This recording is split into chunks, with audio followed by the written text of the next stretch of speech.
Nhiều anh cứ bỏ thích đi xe thể thao, dáng cúc vuốt đuôi mượt mà giống mấy con xe Đức vài tỷ.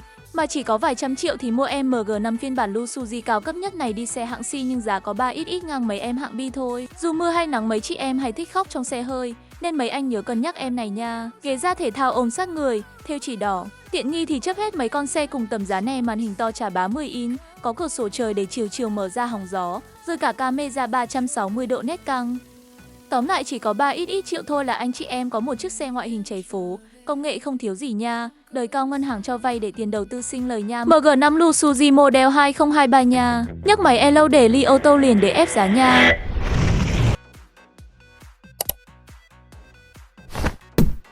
Producer